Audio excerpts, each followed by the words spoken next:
السلام عليكم وأهلا وسهلا فيكم الكل عم يحضرنا. نورتوا القناة. اليوم إن شاء الله بالرز البسمتي رح نعمل وصفة سريعة وسهلة ولذيذة جدا.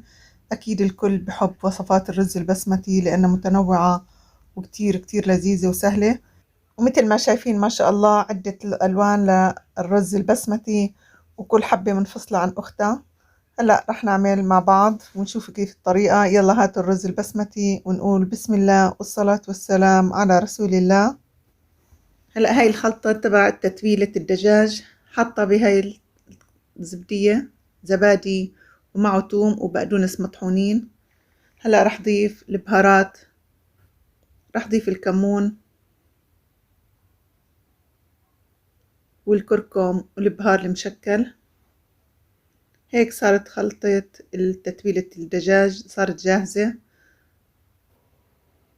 خليني أقلبهم أول قبل ما أنزل الدجاج، بدي أخلطهم مع بعضهم تماما، تختلط كل المواد والنكهات، لبن والثوم والبقدونس وهاي البهارات اللي حطيناها مع بعض. هلأ هون عندي مكعبات صدر الدجاج، شايفين مقطعتهم مكعبات. رح نزلهم بالخليط اللي عملناه وخطسهم تماما، لازم يغرقوا تمام بالصوص اللي عملناه مع بعض تبع الزبادي. واتركهم تقريبا ساعتين على جنب أو بالبراد، اتركهم ساعتين أقل شي حتى تتشرب تمام من التتبيلة، وبنرجع لكم إن شاء الله. أنا رح كمل وصفتي للنهاية بهذا الصينية، وانتو أي قدر أو أي نوع أواني بدكم تكملوا فيها ممكن تبدوا بهاي الخطوات.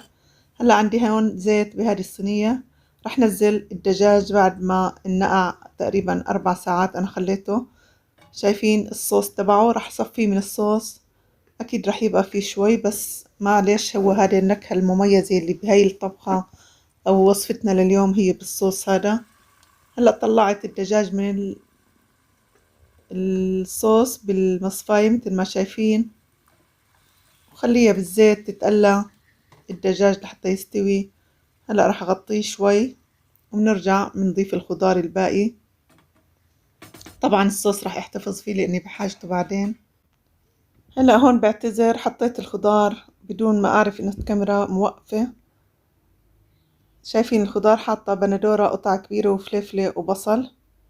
هلأ راح زيد عليهم الملح. هاي الطبقة الأولى تعتبر جاهزة، الخضار وقطع الدجاج. وراح أضيف عليهم الصوص اللي تركناه على جنب، صوص الزبادي اللي كنا حاطين فيه الدجاج. مثل ما حكينا هو اللي راح يعطي النكهة المميزة لوصفتنا لليوم. وكمان بهذا الصوص راح يعطيه تشكيلة ألوان جميلة جدا للرز. شايفين بعد ما غلي تماما راح أضيف الزبيب، والزبيب اختياري بس كتير ممتاز مع الرز بسمتي، راح يكون الزبيب. حطيته كمان مع الخضار، قلبته بهاي الطريقة. هلأ بدي ننزل الرز بعد ما كنت غاسلته تماما لحتى صار لونه أبيض مثل ما شايفين نظيف تمام. هذا رز بسمتي غسلته ونقعته ربع ساعة وغسلته، وصل لهذا اللون الجميل. هلأ راح أحطه بهذا الشكل، وزعه. طبعا أنا ما بدي قلبه، بدي الطبقة اللي تحت تضل لحالها وطبقة الرز لحالها.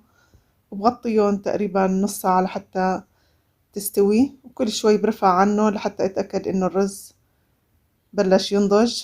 بس بقلب، شايفين طبقة على الوجه بقلبهم وبرجع بغطيهم، ما بدي اللي تحت يظهروا حتى اقلب الصينية وتظهر الخلطة اللي حطيناها تحت والرز لحاله. هلا راح اغطيها شوي ونتركها تقريبا نص ساعة. شايفين هلا بسم الله ما شاء الله بعد نص ساعة كل حبة بحبتها حبات الرز، واخذوا لون كتير كتير حلو. طبعا هذا كله من خليط اللبن اللي نقعنا فيه الدجاج. شايفين ما شاء الله حبات الرز ملونة. من الكركم كمان اللي حطيناه باللبن إله تأثير. شايفين ما شاء الله رائع، كل حبة بحبتها. انصحكم تجربوها لأنه كتير سهلة وبجد طلعت أكتر من رائعة لذيذة. هلأ رح نقلبها على طبق التقديم ونشوف مع بعض طبقة الخضار والدجاج والزبيب كمان. الزبيب كتير كتير عطى طعم لذيذ، إذا بتحبوا الزبيب فضروري تحطوه لأنه بجد رائع. خلينا نقلبها هلأ. مثل ما شايفين ما شاء الله، شايفين طبقة الخضار والدجاج ومحمر لونه أحمر من تحت. اليوم وصفتنا صارت جاهزة. بالرز البسمتي عملنا أجمل مقلوبة بالخضار والدجاج، شايفين ما شاء الله الألوان، وما لزقت، نزلوا كلهم سوا. أكيد هذا بيتعلق بنوع الطنجرة كمان، ضروري تكون الطنجرة غير لاصقة. ممكن نضيفوا كمان جزر، كتير بيعطي طعم وجمالية طيبة كتير بهاي الوصفة. طبعا بينضاف الجزر مع طبقة الخضار والدجاج. هلأ التزيين اختياري، أنا زينتها حتى تزيد قيمتها الغذائية، وطبعا كتير ممتاز تزيينها بالبيض المسلوق وهذا الشكل بالبندورة والليمون. طبعا تزيين اختياري. وصفة اليوم صارت جاهزة، إن شاء الله تكون نالت على إعجابكم. وإذا كانت وصفاتنا أو فيديوهاتنا بتستاهل، لا تنسوا الضغط على زر الاشتراك واللايك حتى توصلكم وصفاتنا أول بأول. يزيد الدعم لإلنا، وشكرا كتير لحضوركم. شايفين ما شاء الله، بجد أكلة رائعة رائعة جدا. أكيد بتتقدم هاي مع سلطة خضراء أو السلطات الحارة اللي عادة تتاكل مع الكبسة وكلنا بنعرف نعملها. لهون وصلنا لنهاية الفيديو. بشكركم كتير لحضوركم، وبشوفكن بفيديوهات جديدة مع كل جديد، وبالصحة والعافية للجميع، وبأمان الله.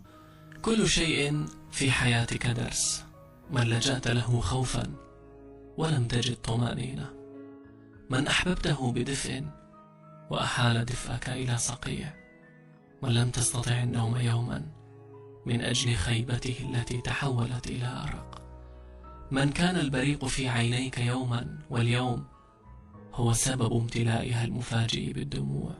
هي دروس للمواجهة والنسيان.